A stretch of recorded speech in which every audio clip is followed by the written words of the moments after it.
আসসালামু আলাইকুম ওয়া রাহমাতুল্লাহি ওয়া বারাকাতুহু।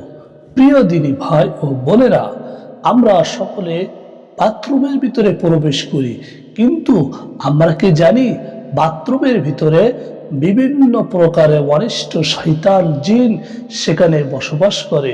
এই জন্য আমরা সেখানে যখন প্রবেশ করি, ওইখান থেকে আমাদেরকে দৃষ্টি করে আমাদের বিভিন্ন রোগ ব্যাধি দেয়, এবং বিশেষ করে মা ও বোনদের বিভিন্নভাবে তারা জ্বালাতন করতে থাকে। এই জন্য আমি একটি দোয়া এবং শিখিয়ে দিব, যদি এই দোয়াটি আপনারা পড়তে পারেন, জিন আপনাদের কোনো ক্ষতি করতে পারবে না। আপনারা সর্বপ্রথম যে দোয়াটি বাথরুমে প্রবেশ করবার পূর্বে পড়বেন, বাম পা দিয়ে এই দোয়াটা পড়বেন, আল্লাহুম্মা ইন্নী আউযু বিকা মিনাল খুবসি ওয়াল খবাইস।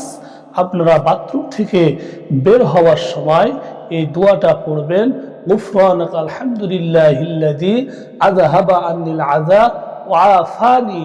এই দোয়াটি যদি পড়তে পারেন, শয়তান থেকে আপনারা বিরত থাকতে পারবেন, শয়তান আপনাদের কোনো ক্ষতি করতে পারবে না, এবং আপনাদের ওই বাথরুমের ভিতরে থাকাটাও আল্লাহ তাআলা ইবাদত বলে গণ্য করবেন। এই জন্য আমরা সকলে এই আমলটা করার চেষ্টা করব। আল্লাহ তাআলা আমাদের সকলকে আমলটা করার তৌফিক দান করুক।